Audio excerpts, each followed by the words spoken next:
Thelma Todd was Hollywood's ice cream blonde, a star whose dazzling smile lit up the silver screen.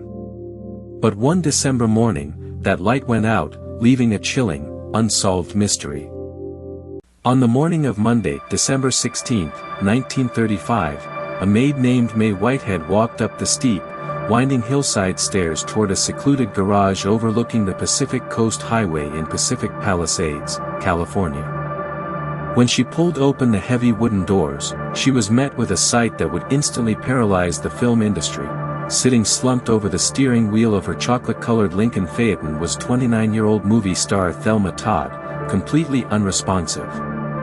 The car's ignition switch was turned on, its fuel tank was entirely empty, and the air inside the enclosed space was thick with the invisible, lethal residue of carbon monoxide.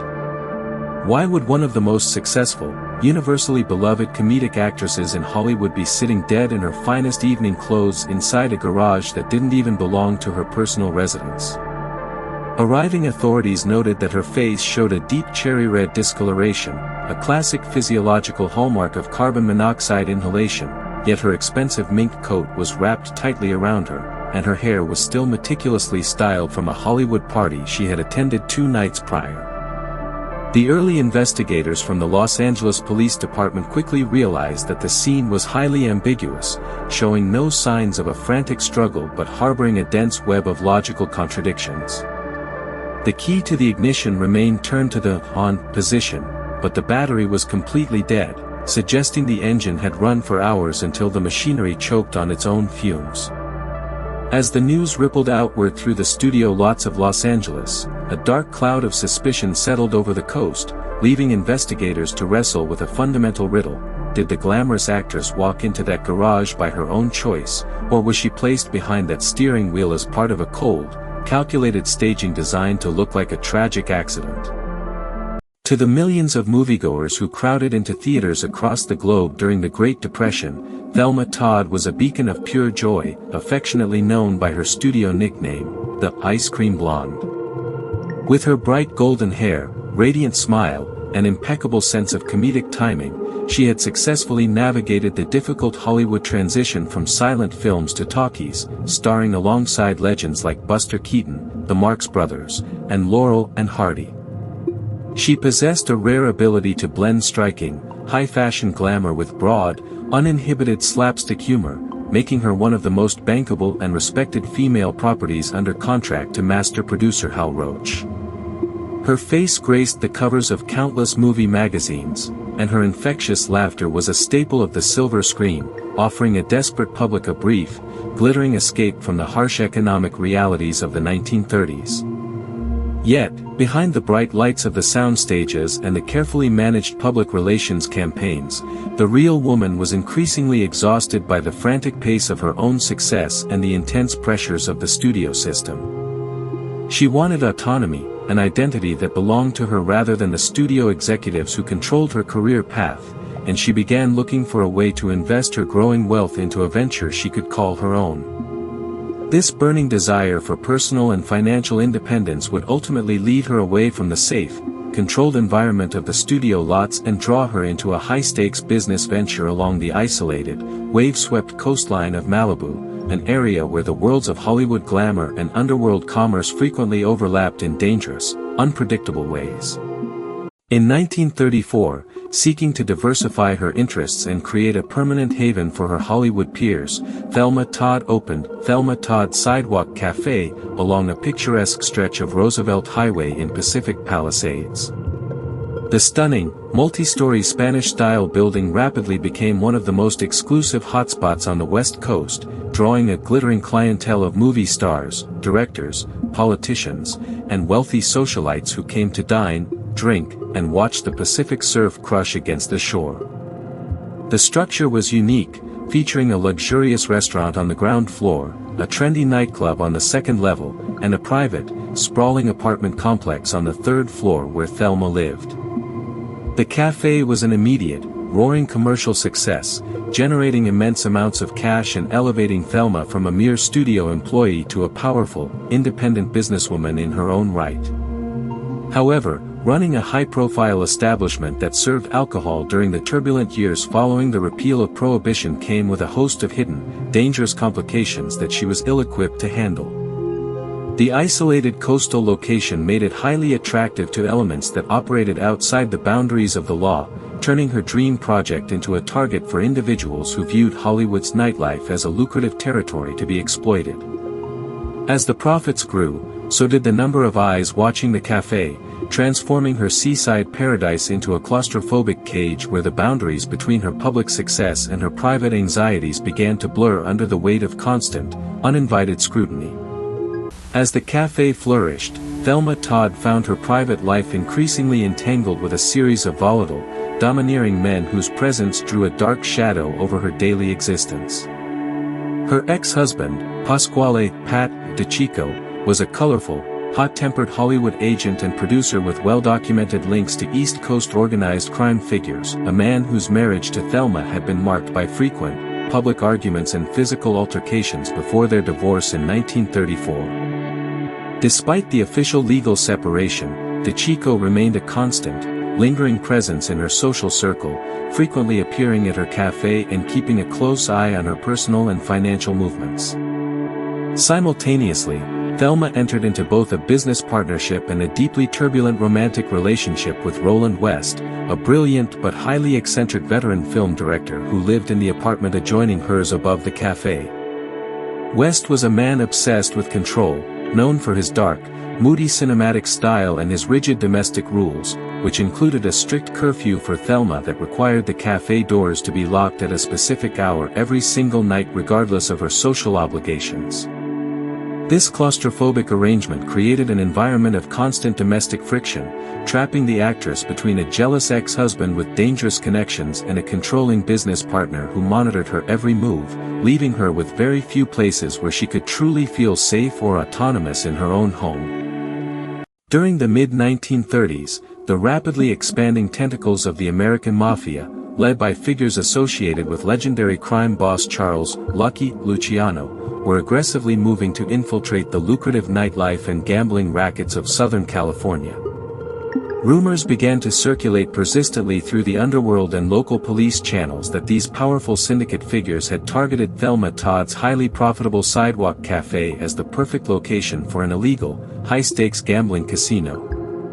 According to various unproven underworld accounts and contemporary police reports, emissaries from the mob had approached Thelma with an offer to take over the unused third floor of her building, intending to convert it into a private showroom for wealthy Hollywood rollers away from the prying eyes of downtown authorities. Thelma, fiercely protective of her hard-won independence and her clean professional reputation, allegedly refused these overtures repeatedly, setting up a direct, dangerous conflict with individuals who were entirely unaccustomed to taking no for an answer. She began receiving anonymous, threatening letters in the mail, demanding large sums of money and warning her that her beautiful face would be permanently disfigured if she did not cooperate with their demands. While the LAPD was officially notified of these extortive threats, the actress grew increasingly paranoid, realizing that her immense celebrity status provided very little real protection against a criminal syndicate that operated with absolute ruthlessness throughout the city. On the evening of Saturday, December 14, 1935, 2 days before her body was discovered, Thelma Todd attended a star-studded party held in her honor at the ultra-exclusive Trocadero Café on the Sunset Strip. The event, hosted by the ex-wife of a prominent studio head, was meant to be a celebration, and guests later reported that Thelma appeared stunningly beautiful in a metallic gown, laughing and drinking with her Hollywood companions throughout the night. However, beneath the glamorous exterior, several close acquaintances noticed distinct flashes of intense anxiety and emotional strain ripple through the actress as the evening progressed. At one point during the dinner, she reportedly had a brief but highly tense encounter with her ex-husband, Pat DeCicco, who had arrived at the party unexpectedly with another date, an interaction that left Thelma visibly shaken and upset. Later in the evening, she allegedly made a series of cryptic, unsettling remarks to a close friend, hinting that she was caught in a situation from which she could see no easy escape and that her life was becoming increasingly dangerous. As the party wound down in the early hours of Sunday morning, the glittering facade began to crack completely, leaving the ice cream blonde visibly exhausted, emotionally drained, and eager to return to the relative isolation of her coastal cafe, entirely unaware that she was entering the final hours of her life. At approximately 3 a.m. on Sunday, December 15th, Thelma Todd was driven home from the Trocadero party by a hired chauffeur named Ernest Peters, who later provided a detailed timeline to the authorities.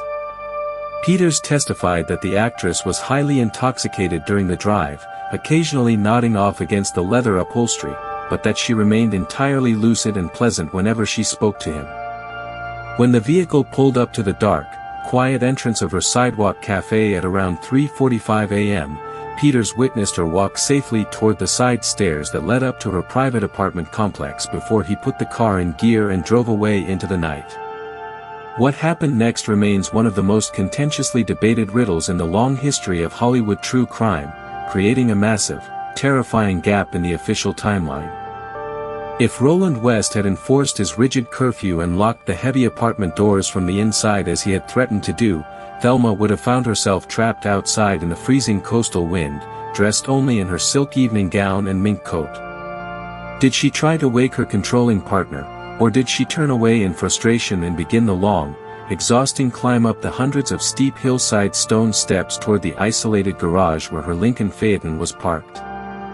No one can say with absolute certainty, as the silence of the Malibu coast swallowed her movements completely, leaving no witnesses to her actions during those critical pre-dawn hours. The timeline jumps forward over 30 hours to Monday morning, when Mae Whitehead finally discovered her employer's body inside the hillside garage, triggering an immediate forensic investigation. The garage itself was located roughly 500 yards up the hill from the cafe building, a structure shared by Roland West and his estranged wife, Jewel Carmen, who lived in a separate mansion nearby. When the first police officers arrived at the scene, they noted that the car's ignition was still turned to the on position, but the engine was cold, and the gas tank was bone dry, indicating the vehicle had run until its fuel was completely exhausted. Thelma was sitting in the driver's seat, her head tilted slightly to the right, her hands resting loosely in her lap in a posture that suggested a state of deep, undisturbed sleep. Her expensive evening clothes, her diamond jewelry, and her pristine mink coat were completely intact, immediately ruling out a standard robbery or a random street assault by a transient criminal. Yet, the sheer distance between her apartment and this isolated garage raised immediate alarms for the arriving detectives. Why would an intoxicated woman climb a massive flight of dark stairs in high heels just to sit inside a freezing car without turning on the headlights or opening the garage doors? The physical scene presented a clean, almost sterile appearance that deeply unsettled the veteran officers, who sensed that the simplicity of the setup might be a mask designed to hide a far more sinister reality. The Los Angeles County Medical Examiner's Office conducted an immediate autopsy on the remains of the actress, focusing heavily on the chemical composition of her blood. The laboratory results revealed an exceptionally high saturation of carbon monoxide, a lethal concentration that would have rendered her unconscious within minutes and caused complete respiratory failure shortly thereafter. The official report concluded that the cause of death was acute carbon monoxide poisoning, and the grand jury was rapidly convened to determine whether the event should be classified as an accident, a suicide, or a homicide. With very little hesitation, the local authorities leaned heavily toward a ruling of accidental death, proposing a theory that Thelma had climbed up to the garage to find warmth after being locked out of her apartment by Roland West. According to this official narrative, she had started the Lincoln's powerful engine to run the car's heater, entirely unaware that the odorless, colorless fumes would quickly fill the small, unventilated wooden structure and overwhelm her senses before she could escape. To a public desperate for answers, this explanation offered a tragic but neat resolution to the shocking headline, painting the event as a terrible miscalculation by an intoxicated star. However, to those who knew Thelma's sharp intelligence and her intimate familiarity with automobiles, the idea that she would sit passively in a dark, closed garage while a massive engine roared beside her seemed completely absurd, fueling immediate rumors of a rush to judgment. As independent investigators and aggressive journalists began to dig beneath the surface of the official police reports, glaring inconsistencies in the physical evidence began to emerge, tearing holes in the neat canvas of accidental death. A close examination of Thelma Todd's body revealed a small amount of dried blood around her mouth, a detail that the initial medical examiner's report downplayed as a natural post-mortem occurrence but which independent experts suggested could indicate a violent blow to the face. Furthermore, her dental records and subsequent close-up photographs revealed a freshly broken tooth and minor bruising along her jawline, injuries that were completely inconsistent with a peaceful, passive death brought on by sleep-inducing gas fumes. Investigators also noted that her expensive satin shoes, which she had worn all night at the Trocadero party, were remarkably clean and entirely free of the dirt, gravel, and damp moss that covered the steep, unlit hillside stairs she had allegedly climbed in the dark. If she had walked up those 500 treacherous steps in the middle of a freezing coastal night, her footwear should have shown significant scuffing and debris, yet the soles appeared as though she had barely stepped onto the ground. These troubling forensic anomalies strongly suggested that she might have been killed elsewhere and her body subsequently transported to the garage, placed behind the wheel after her life had already been extinguished by other means.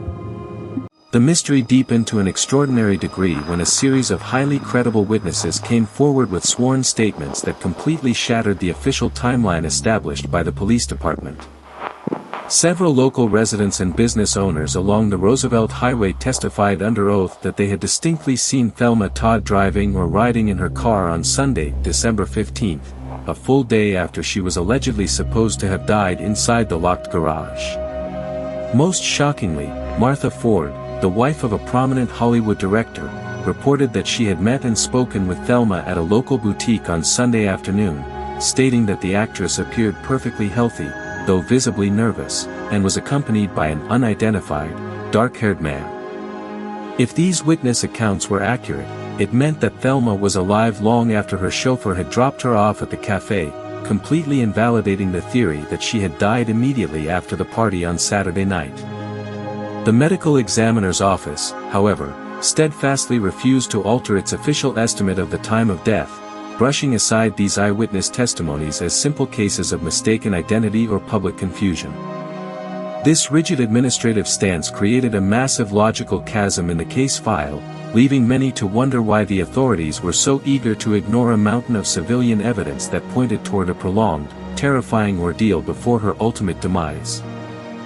In the decades that followed the tragedy, historians and criminologists have divided the case into three distinct paths of thought, each attempting to explain the demise of the ice cream blonde through a different lens of human motivation. The first path is the official one, a tragic, alcohol-fueled accident born of a domestic dispute, where a locked door led to a desperate search for warmth that turned lethal in the dark. The second path considers the grim possibility of suicide, proposing that the overwhelming financial strain of running the cafe, combined with the constant extortion threats and the emotional chaos of her private life, drove the young actress to deliberately end her own existence in a quiet, isolated space. Proponents of this theory point to her erratic behavior at the Trocadero party as evidence of a final, emotional breakdown, though her close friends fiercely rejected this idea, noting that she had just signed lucrative new film contracts and was actively planning for the future. The third and most persistent path is that of murder, a cold-blooded execution carried out by professional underworld figures or a jealous intimate partner, followed by a sophisticated staging operation that successfully utilized the political limitations of the era to escape detection. Each path is paved with its own set of compelling coincidences, yet none leads to a definitive conclusion, leaving the final destination of the story forever obscured by the fog of old Hollywood. As the grand jury investigation intensified, several key figures in Thelma Todd's immediate orbit fell under an intense crossfire of public suspicion and legal scrutiny, though no formal charges were ever filed against them. Roland West was subjected to hours of intense interrogation by detectives who openly questioned his rigid curfew rules and his highly defensive behavior during the hours following the discovery of the body. West admitted that he had heard someone knocking on the cafe door in the early hours of Sunday morning but had chosen to ignore it out of anger, a confession that filled him with public shame but did not legally connect him to any act of malice. Simultaneously, the spotlight turned fiercely toward Pat DiCicco, whose mob ties and history of domestic violence made him a prime target for those who believed the actress had been murdered out of personal revenge or financial greed. DiCicco provided a highly complex, carefully constructed alibi for his movements during the missing weekend, which the police accepted with remarkable speed, leading to his rapid dismissal from the active suspect list. The mob itself, represented by the ghostly presence of Lucky Luciano's syndicate, remained a terrifyingly plausible force in the background, a suspect that could not be openly named or subpoenaed by a local grand jury without triggering an immediate, dangerous war in the streets of Los Angeles.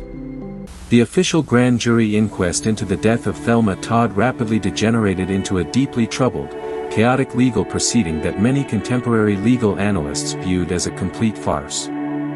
Witness after witness was called to the stand, only to give contradictory testimony that was systematically diffused or ignored by the presiding district attorney, Baron Fitz, who seemed entirely determined to steer the verdict toward a clean conclusion of accidental death. Key pieces of physical evidence, including the clothes Thelma wore and the initial forensic blood samples, were handled with shocking negligence by laboratory staff, preventing any independent verification of the chemical data.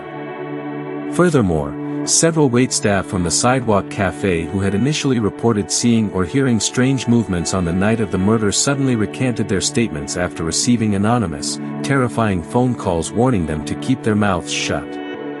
The grand jury ultimately found itself deadlocked, completely unable to agree on a definitive cause of death due to the sheer volume of corrupted evidence and intimidated witnesses that flooded the courtroom. Realizing that a prolonged investigation would cause massive, permanent damage to the image of the film industry, the authorities quietly wrapped up the proceedings, leaving the case file open but effectively halting any active pursuit of a criminal suspect. The rapid closure of the investigation did nothing to silence the persistent whispers of a massive high-level cover-up that echoed through the police precincts, the studio backlots, and the columns of investigative journalists like Adela Rogers St. John's. Many insiders openly alleged that powerful studio executives, terrified of another industry-shattering scandal like the Roscoe Fatty Arbuckle case of the 1920s, had exerted immense financial and political pressure on District Attorney Baron Fitz to bury any evidence of foul play.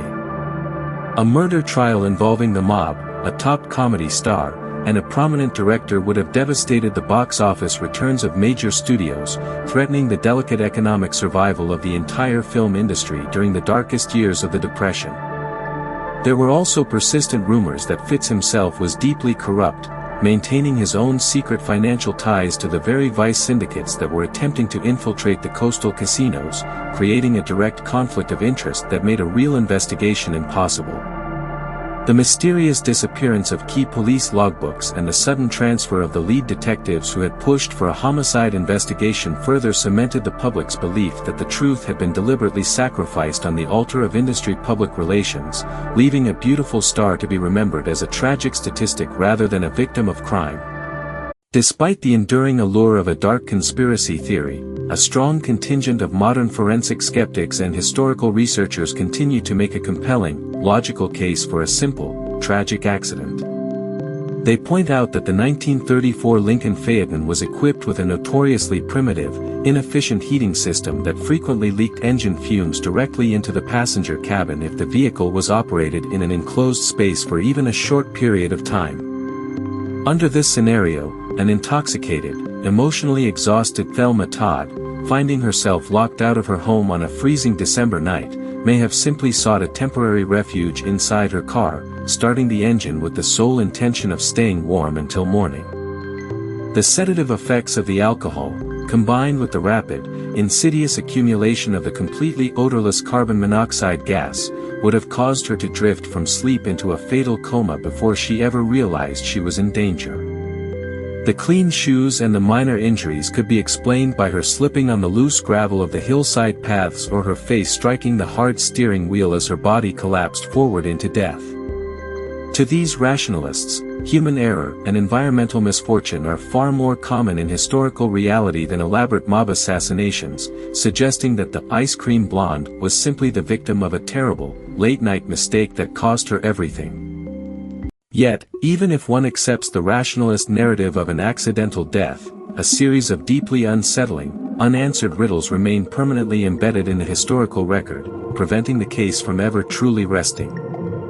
Why was the garage door found closed and securely locked from the outside if Thelma had supposedly entered the structure alone and remained inside the running vehicle? If she had been looking for a warm place to sleep, why did she not use the car's headlights to illuminate the pitch-black interior of the garage, or why did she not leave her apartment keys inside her purse, which was found sitting undisturbed on the seat beside her body?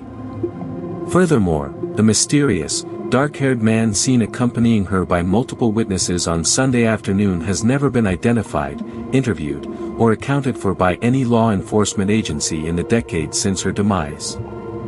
These lingering questions act as a permanent irritant to the official verdict, a collection of logical loose ends that refuse to fit into the narrative of a simple, unassisted accident along the coast. They suggest that someone else was present during her final hours, someone who knew exactly how to manipulate the scene to create a perfect, lethal trap from which there was no possible escape. Ultimately, the true tragedy of Thelma Todd lies in the reality that her brilliant, vibrant life was completely overshadowed by the macabre mystery of her sudden and violent departure from the world. She remains frozen in the cultural memory of old Hollywood as a glittering archetype, the beautiful, ill-fated blonde who flew too close to the dangerous, hidden son of the entertainment underworld and paid the ultimate price for her independence. Her films continue to be studied and enjoyed by comedy enthusiasts across the world, offering a timeless testament to a rare talent that brought genuine laughter to a generation that was desperately in need of joy. The gorgeous Spanish-style building that once housed her beloved Sidewalk Café still stands along the Pacific Coast Highway, its historic walls serving as a silent, concrete monument to a dream that ended in a cold garage on a December morning long ago. The true secrets of her final hours have been permanently swallowed by the passage of time and the silence of those who carried them to their graves, leaving the ice cream blonde to belong forever to the realm of Hollywood's greatest, most beautiful, and most deeply haunting unsolved mysteries. Before you go, here's the thing. Every week we investigate another mystery the world could never solve. Subscribe so you don't miss the next one. And here's the most important part. The next case we investigate could be yours. Tell us in the comments which unsolved mystery, disappearance, or disaster we should cover next. We read every suggestion, and the stories that stay with you are the ones we bring to life.